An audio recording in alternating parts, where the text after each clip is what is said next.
Ek groet jou in die wonderlike naam van Jesus Christus hier uit die Karoo uit. Wat 'n wonderlike plek om die evangelie stedelik, wêreldwyd aan jou huis te kan bring. Waar jy vanoggend sit en op hierdie Sondagoggend wag jy vir 'n woord van God af. Het ek 'n woord van God af jou ontvang? Want die Here God het 'n woord vir jou en hy's lief vir jou. Jy is sy geseëne. Kom ek bid gou saam. Vader, ons dankie vir die woord en vir die waarheid, vir die diepte. Wat ons hier uit die Karoo uit kan bring, Vader, in gebid, gereed. En ek weet, U het hierdie woord gegee. Ek weet, U het in die nag reeds met my gepraat.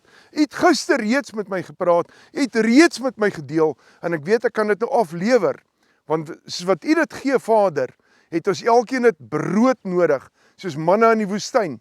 In Jesus naam. Amen, amen en amen. Geseëne van die Here, hoe wonderlik is dit net nie, as ek en jy so in die natuur kan staan vanoggend, in die grootheid van ons God en sy liefde, binne in sy vrede, met die volgende wete, hy praat vanoggend direk met jou. Hy praat direk in my, en met my ook. Want onthou, 'n woord, ek en jy kan 'n woord gelees het, so wat ons Johannes 4 al gelees het. En ons kan dink, ons verstaan die woord, ons kan dink ons ken die woord, maar weet wat is belangrik? Die woord bly uniek en bly nuut. Elke keer is dit vast nuwe manna.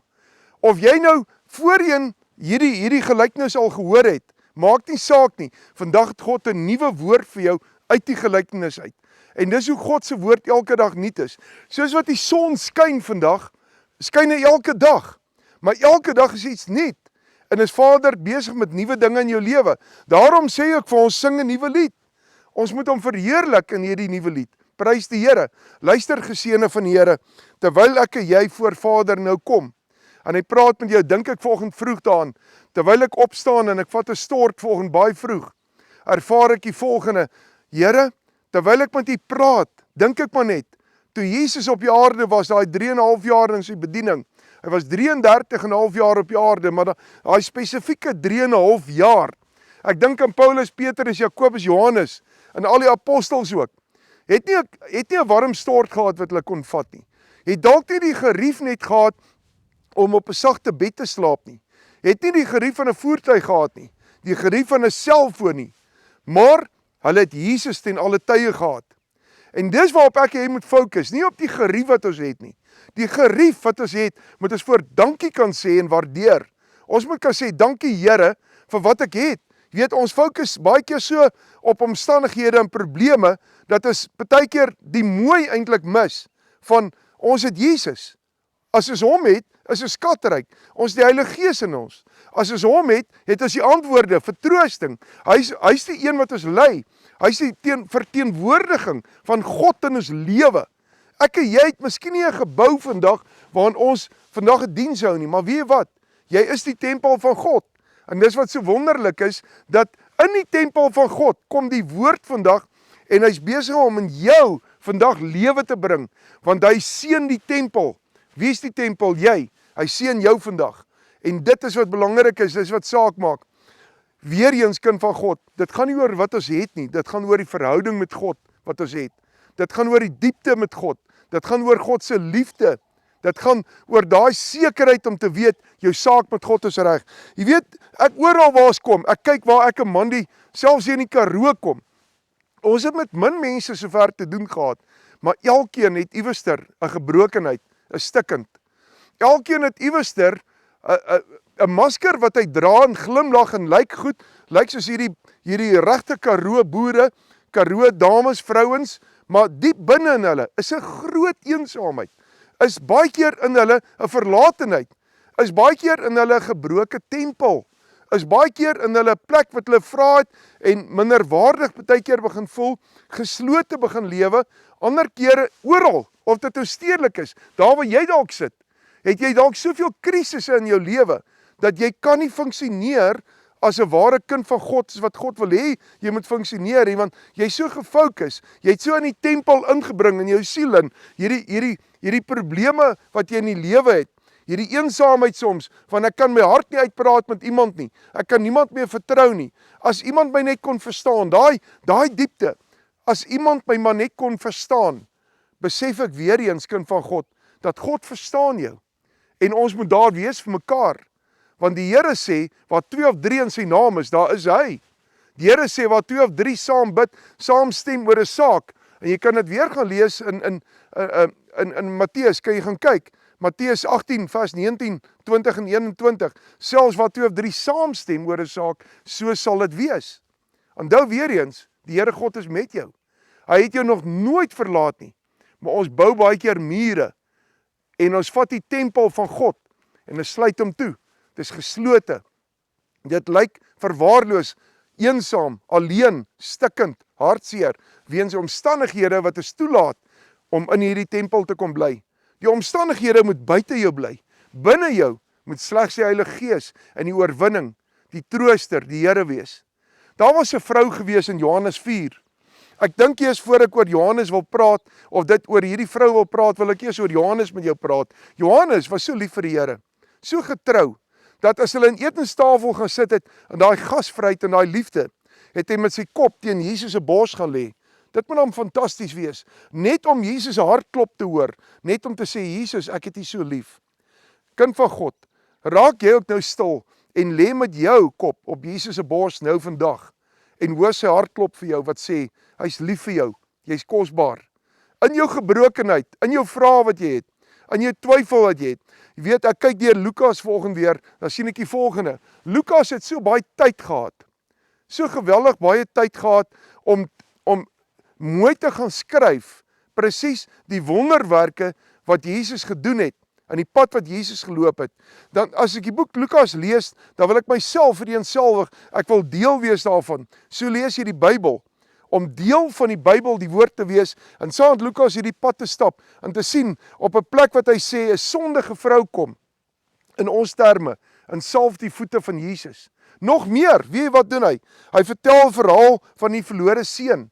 Hy vertel 'n verhaal van 'n vrou wat 'n hoer was, maar Jesus het tyd vir haar gehad, en toe hulle haar met klippe wou gooi, het Jesus gesê, nee, wag.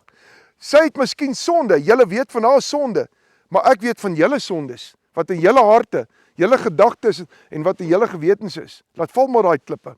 Kind van God. Daarom wil ek vandag vir jou die versekering gee. Geen sonde is te groot dat God jou kan nie vergewe nie. Maar hy staan stil by jou.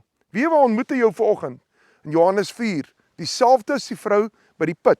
Daai vrou daai oggend opgestaan. En sy het die idee gehad van, ek sal my huis mooi skoonmaak, ek sal alles mooi voorberei. Waar almal in die oggende water by die put gaan haal, in die naaste put, gewoonlik, en tussen mekaar gesels en kommunikeer by die put, en lekker gasvry is, het sy besluit, nee, ek is nie meer goed genoeg nie. Ek het al 5 mans in my lewe gehad. Ek word gemerk as hierdie vrou wat nie goed genoeg is nie. Ek het 'n frustrasie in my lewe. Ek is ongelukkig, ek is kwaad vir mans, ek is kwaad vir die lewe, ek is ongelukkig oor alles, en sy het die huis skoon gemaak en voorberei, en nie soos die normale mense in die oggend haar kruike gevat en water vir die huis gaan haal nie. Water is 'n dringendheid in die huis. Maar wat het sy gedoen? Sy het gewag vir 12 uur, wat sy weet is te warm, niemand gaan water nou gaan haal nie. Het sy gegaan en na die verste put, waar niemand op die middag na die verste put toe sou gaan nie. So sy wou nie kommunikeer met iemand nie. Sy wou nie met mense praat nie. Sy het niemand meer vertrou nie.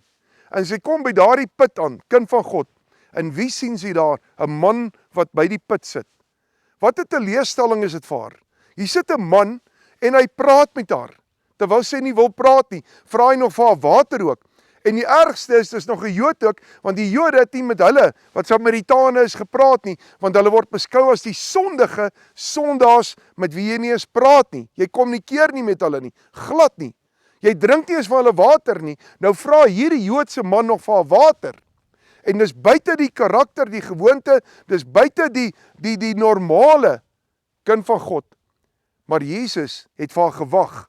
Hy het sy disippels gestuur om kos te gaan koop. Al was hy honger en moeg, het hy nie eens van daardie kos geneem om te eet nie. Want hy het die heerlikheid van Vader gehad, wat hom reeds versadig het.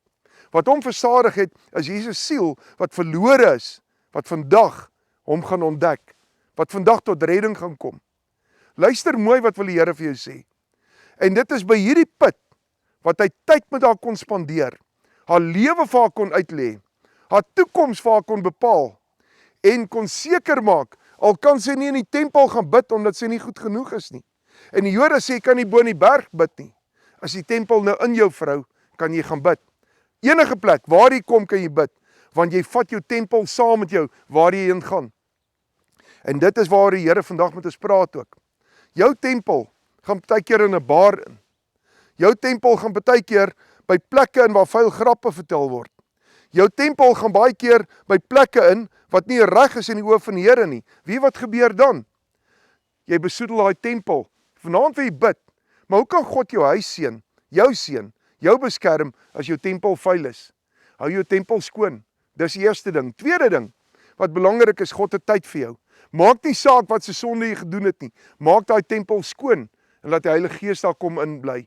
Laat die Heilige Gees jou lei. Laat die Heilige Gees teenwoordigheid in jou lewe kan wees. Geseëne van die Here, ek wil jou vandag verseker, God het jou waarlik lief. Net soos wat hy tyd vir hierdie Samaritaanse vrou gehad het, sy was basies afgeskryf, het sy Jesus ontdek. En weet jy wat doen daai vrou? Sy los haar wêreld agter. Haar nodige dringende water los sy net daar, met kruike en al, en sy hardloop 'n stad en sê, ek het die Messias ontdek. Is dit nie ook wat jy moet doen nie? Terwyl die Here jou seën en met jou gaan getuig, en vertel van Jesus. As elke mens, jy net 1 of 2 mense per dag bereik, het jy gedink, hoeveel siele gaan omgedraai word? Hoeveel siele gaan bereik word, maar gaan God jou ook seën? Gaan God jou gebede ook verhoor? Gaan hy ook met jou wees? Maar moenie die tempel in verkeerde plekke invat nie. Jy kan ongelukkig nie kind van God die tempel en die Heilige Gees by die huis los, as jy besig is met sonde op 'n ander plek nie. Hy is by jou die hele tyd. Moenie die Heilige Gees bedroef nie.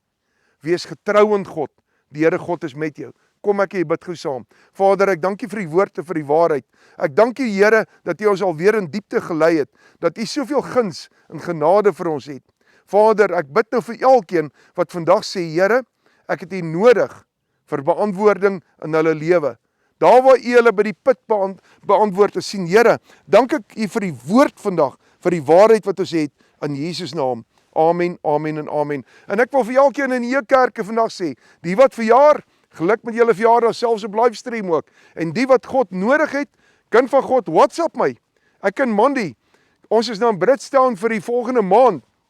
Het is al die dorpies, en al die plekke, en mense in die omgewing tot de aar, oral wil besoek. Hopetown, oral, ons gaan 'n diens hou volgende naweek in Hopetown. Ons gaan so 'n bietjie worship hou hierdie week wat kom in die Bridgetown omgewing. En oral waar siele kan ontmoet en sien, prys die Here. Dis waarvoor God ons gestuur het. Maar jy moet moed hou.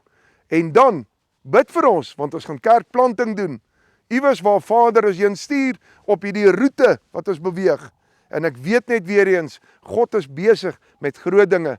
Kerk sonder mure, die Here God met jou.